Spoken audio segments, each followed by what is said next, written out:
Hey, hi, hello there. How are you? It's your girl Soup. Welcome back to my channel, and in today's video I will be discussing my delivery experience for my third baby. That's right, yeah, uno, dos, tres, baby, and just how that experience was for me. So I was induced. I was induced at 38 weeks. I went in at 38 weeks and 5 days. I was scheduled to go in at 8 a.m. February 9th. But then my doctor called me and was like, hey, can you go in at midnight? If there's a bed, a nurse will call you. If there's not, then they'll let you know when to come in. So I called the hospital around midnight, and the nurse said that there were no beds and they would give me a call, so just chill out. So around 3 something, they called, like 3:40ish. They called, and I didn't hear it at first, the phone ring, because I was out of it. But then I woke up around like 4:40ish to call her back to see what's going on. And they were like, well, we have a bed for you and you can come in. I'm like, I got the kids sleep. If it was 12, that'd been okay, but 4 o'clock, I don't know, because my daughter was gonna go to school still, that Wednesday. So we ended up just going to the hospital, like, forget it, let's just go. We ended up getting there about 6ish, and then when I got there, Daddy dropped me off at the front. I kissed the kids goodbye and went up there. I was going to record the ride there, but it was just like nerves jittery, and the kids were still sleeping. We were groggy and just nerves. It really was nerves. So as I say, Daddy dropped me off at the front. I got my bags out. I had to go upstairs. My bag was a rolly bag, so that was fortunate for me. I just held it and dragged it, pulled it behind me up the elevator to the second floor. I got checked in. That experience was smooth. I got my COVID test done, and they inserted my IV. Now I can tell you, when I'm a heart stick, okay, let's just say that my IV, I got poked 3 times to get the IV in. So, well, I'm not a heart stick to find my veins. I'm just a heart stick, as I don't like IVs. So the nurse, I was like, I need a nurse who can do, I need lidocaine. I need you to numb the area before the IV is inserted. Yes, I don't care. So they have to find nurses that are trained to run the IV. I mean, to numb the area before the IV, which is what they do it with lidocaine. So the nurse ended up sticking me here first on my left hand, and she was like, well, I guess the blood's supposed to draw back into the IV. I don't get IVs that often, so I don't know, but it did not. So she was like, okay, well, I bust that vein. And she did. Like, I ended up getting a big bruise in that area from the blood. So then she tried on my wrist, on that same hand. I don't know if you can see it right there, that little black dot. She tried there, and it didn't draw back. So she was like, oh, it's a dud.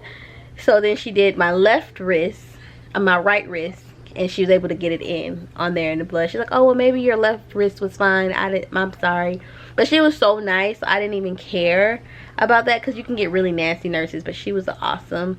She let me do my own COVID test, because I wasn't with, she tried to stick it up there, and I was like, I've never had the COVID test done, so I was not sure what that experience is going to be like. But I'm like, nope, I'll do it. Tell me what to do. And so she's like, well, just go all the way up here and hold it and twist it. And it was easier for me to do it, because I can feel exactly, I can guide myself up there, because I know that I can feel the inside of my nose, whereas someone else is doing it, they don't know, they're just hoping to get up there. So I did it myself, and yeah, I got it done, okay? But it was nice for her to do. She's like, I've never let anyone else do it. I'm like, well, thank you. I'm sorry, I know I'm a mess. You can go and tell people, but you ain't gonna go up there in my nose like that. And even then, me doing it myself, it was still uncomfortable. For those of you who never had a COVID test done, it was very uncomfortable, but doing it yourself really helps. But anyway, so yeah, they did that, and then I was just chilling, and then my doctor came in to see me, because she just come on shift at 8 o'clock. She came to the room and was like, hey, how's it going, checking on me. And she's like, did they start the process? And I was like, no, they didn't. And she's like, oh, it's 8 o'clock. You've been here since 6 something. I'm like, yeah. And it's like, oh, okay, well, let's get it started. So she called the nurse. They came.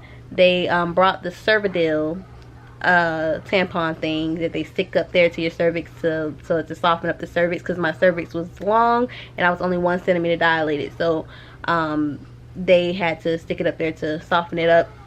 And she was like, well, you can eat, you know, and since you're not on the epidural yet, you can eat. So the thing is about the food, the staff they're short staffed for the kitchen, and so you can't order what you want. They make breakfast for everybody and you just get what they have that day. You don't get to pick and choose, and they just drop it off by a certain time for if you're in delivery or laboring or laboring or postpartum. So they brung the food. I didn't like it. It was French toast, and I don't eat French toast. And then after that, the Cervidil that was up there, it was working. You know, after a while I started to have contractions and I was really feeling the contractions.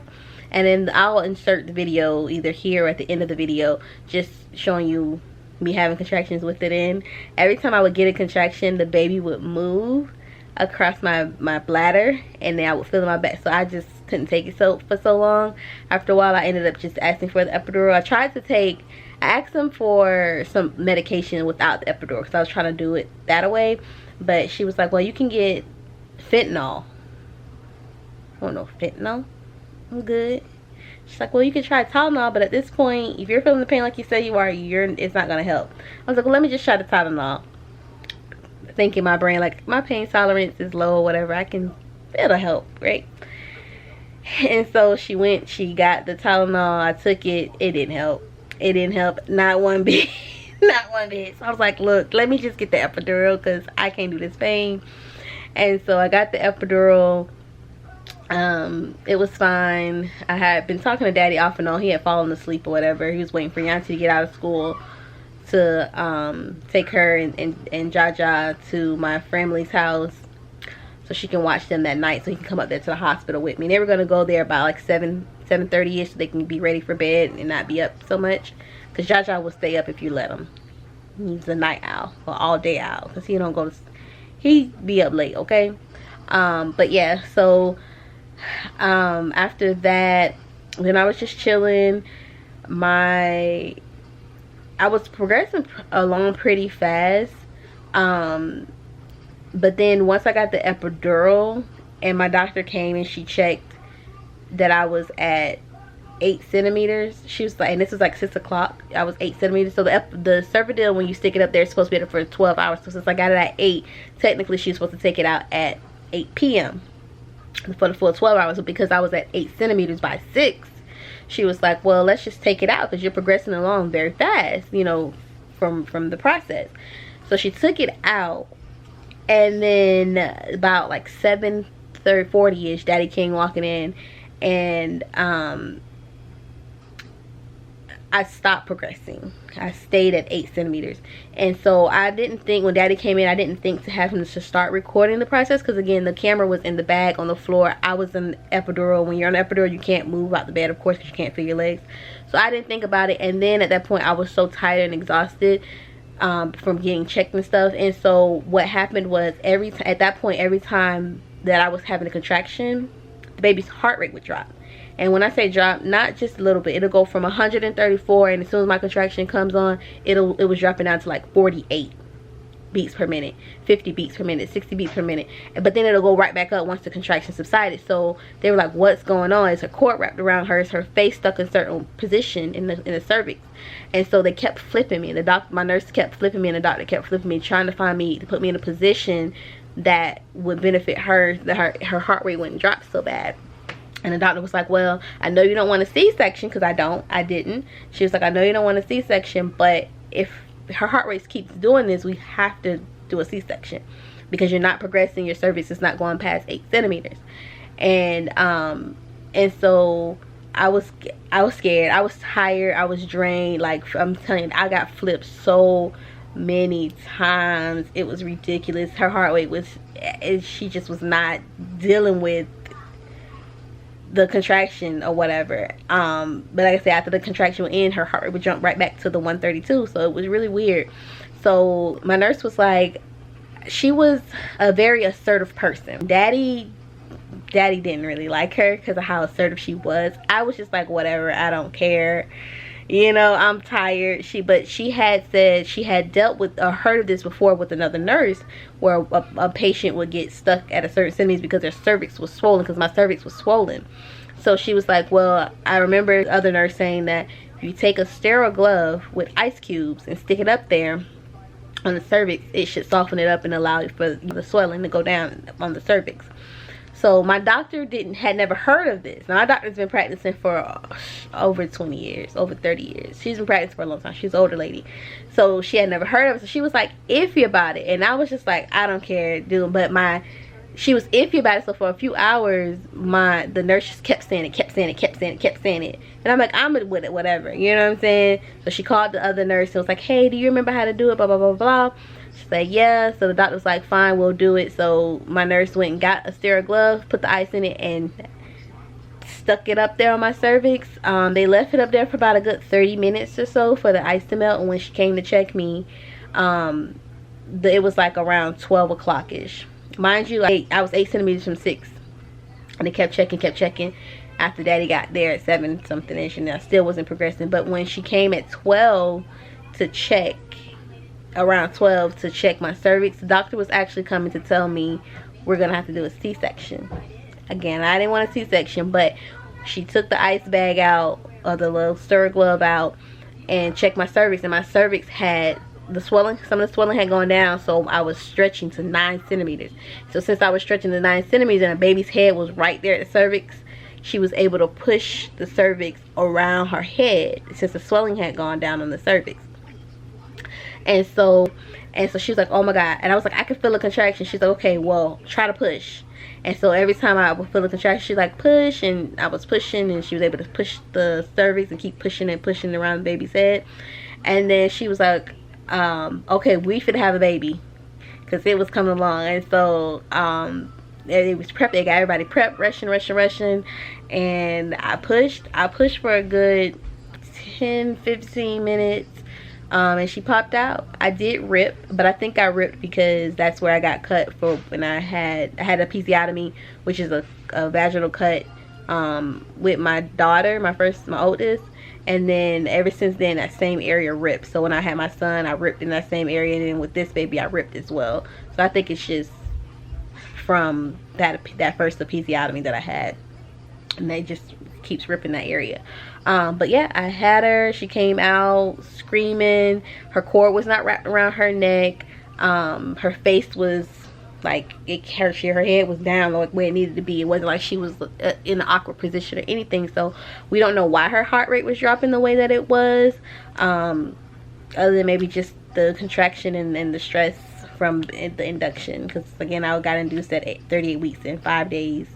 But I had her at midnight, 12:40 midnight on February 10th. She was born 5 pounds 9 ounces, and she was 20.5 inches long when she had come out. But healthy, you know, from the immediate test. Daddy was there, of course. But before I got cleaned up, after I had him, before they cleaned me up, I told the nurse, I'm like, I gotta pee. And she was like, no, you shouldn't have to pee. That's because I had a catheter. When you get the epidural, you get a catheter, and they had removed it. And I'm like, well, I gotta pee. And she was like, no, you shouldn't have to pee. And I'm like, I do. She's like, well, let me get you a bedpan, because you can't really walk. I'm like, okay. She comes back with the bedpan, and I fill that whole bed. If you've ever seen a bedpan, I filled that whole bedpan up. I filled the whole bedpan up. I'm like, I told you I had to pee. And so she cleaned me up. She then cleaned me up or whatever, got me prepared to go to the postpartum room. And so me and Daddy went up there, and they rolled the baby up there. Everything was good. That first night I could not sleep. I was up. And so then the next day, that morning, 7 o'clock that morning, Daddy left to go get Yanti and Jaja from my friend's house. he just went and picked them up so that way they can be home, because Yanti didn't go to school on that Thursday.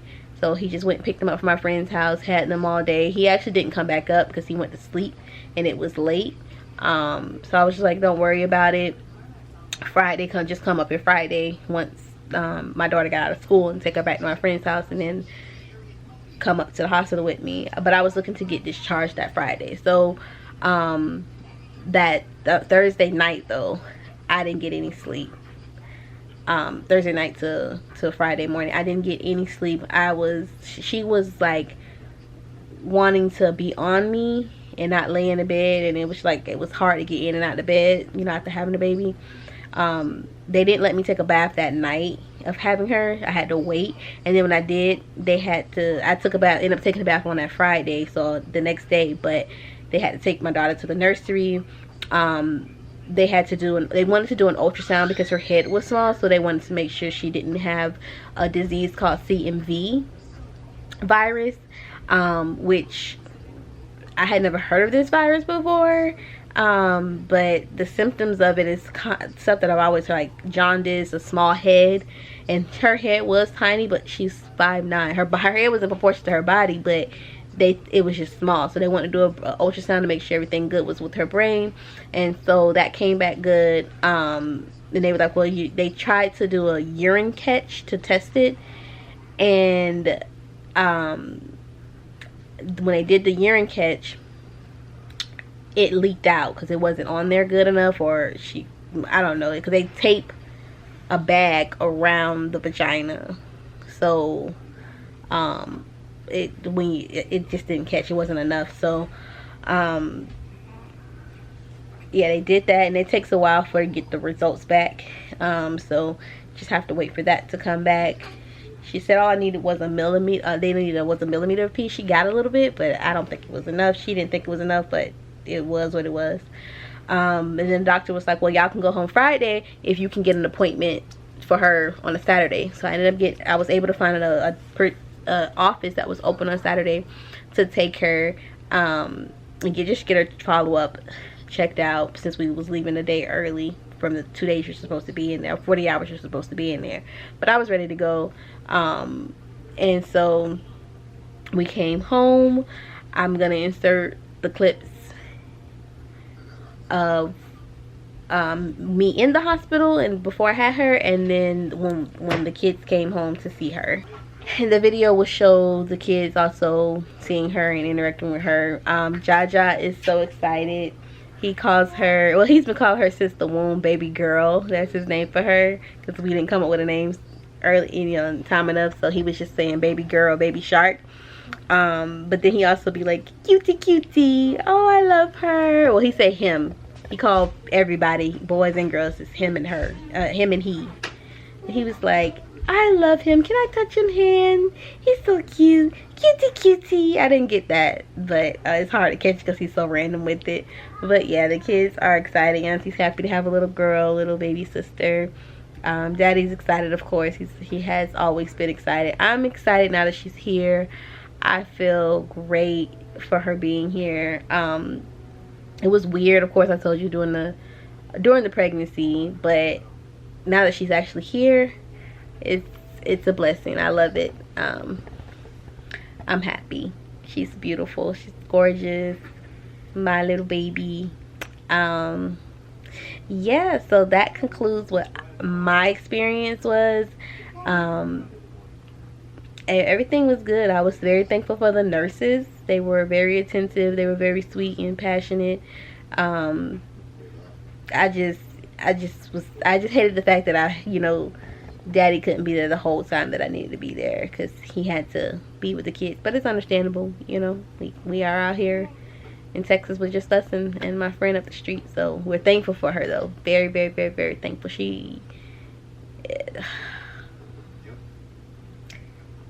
just doesn't know what all she means to me and us. It's just a blessing. She's a blessing. Blessing, blessing, blessing. I'm very thankful. I thank God for her all the time.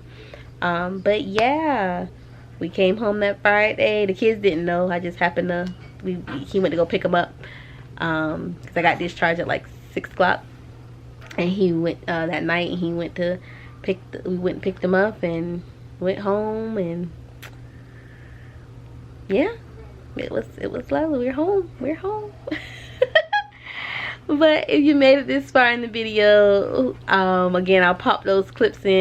Hey, hi, hello there. It's your girl Sue, and welcome back to my channel. I am in the hospital. It is official.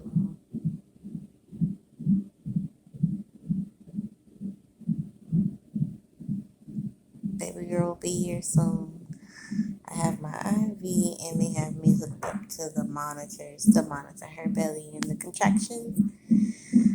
So I'm now just waiting to start the ripening of the cervix. They're gonna do that as soon, but I'm gonna get some sleep.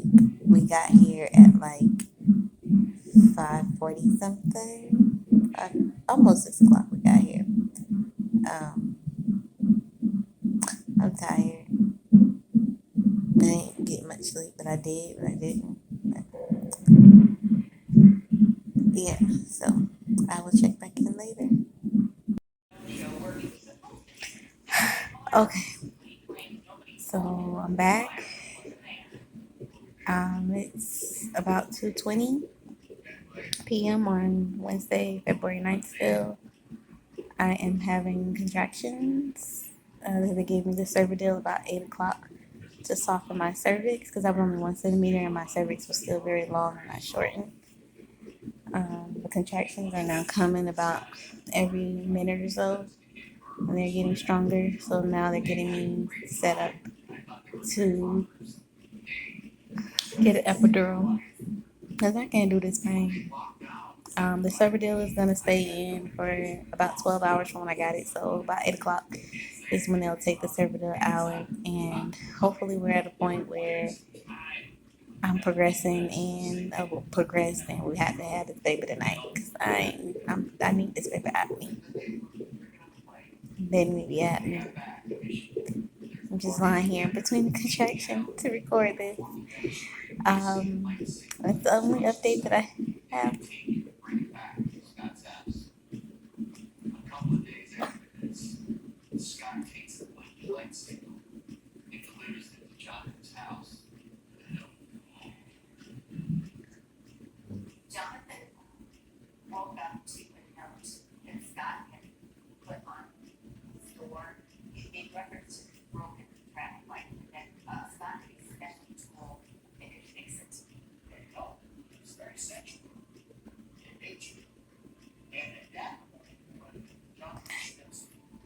Okay, that was a contraction. You guys got to witness that. My COVID test came back negative. Okay, won't worry about it too much, but yeah, it came back negative. So things good. I'm just waiting now for the epidural because I can't do this. I don't like doing this. I don't remember this process. Like when I got induced with my son, the same process. I slept through the cervical portion. Like I got it put in at 1. They took it out at 1 the next day. Well, not next day, but I got it at 1 a.m. They took it out at 1 p.m. But I wasn't in pain at all. Like I didn't feel any pain. Like they were like, well, you might want to get the epidural because it's really busy. So that's the only reason why I got my epidural then as fast as I did. But I had no pain with this one. I'm feeling a lot of pain, a lot of pressure. And the pressure is in my lower back. Like my stomach gets tight kind of, and it's in my lower back. And then it feels like I gotta go to the bathroom and do number 2. But I don't.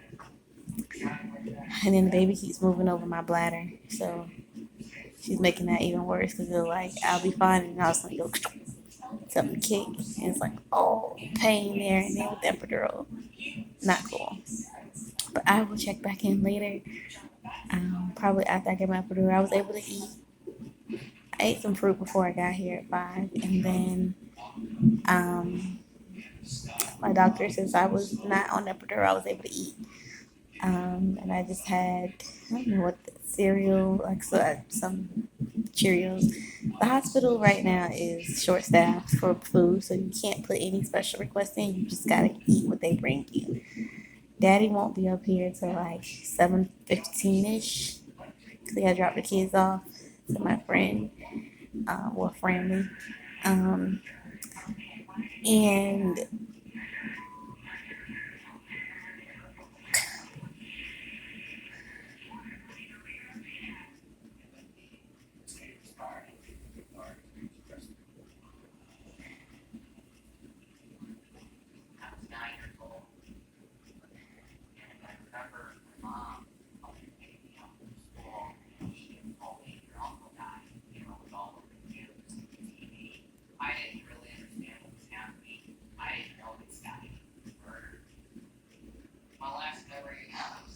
Yeah, we need that epidural. They're coming too quickly now. Yeah, I had some little bitty of Cheerios, because Cheerios is sweet. I like Honey Nut Cheerios. I like plain Cheerios. And I had a bit off some of the patty sausage that they had. But they gave French toast, and I'll eat French toast. So, yeah. And then for lunch, they brought some grilled chicken sandwich. Yeah, I don't eat that. It looked nasty. So, they had pears. I just ate the pears. I don't really eat like that anyway, so it don't really bother me. I'll be fine after I have the baby. But daddy will be up here. So hopefully once I have the baby, because he can come and go. Hopefully once I have the baby, he'll go get me something to eat, whatever's open, because it'll be at nighttime. So whatever's open nearby, just quickly get me something so I can eat at that point.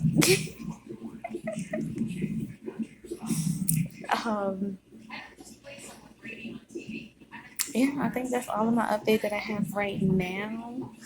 Baby's heart rate's still good. She's very active in there right now.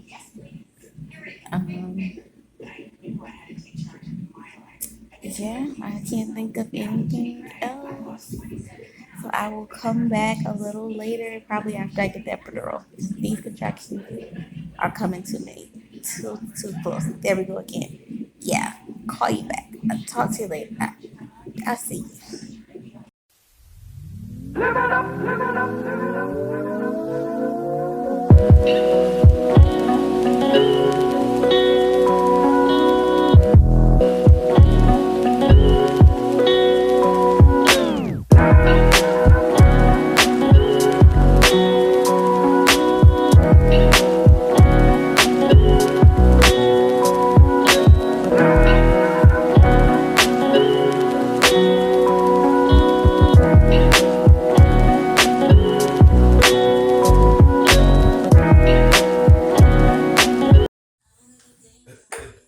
Gotcha.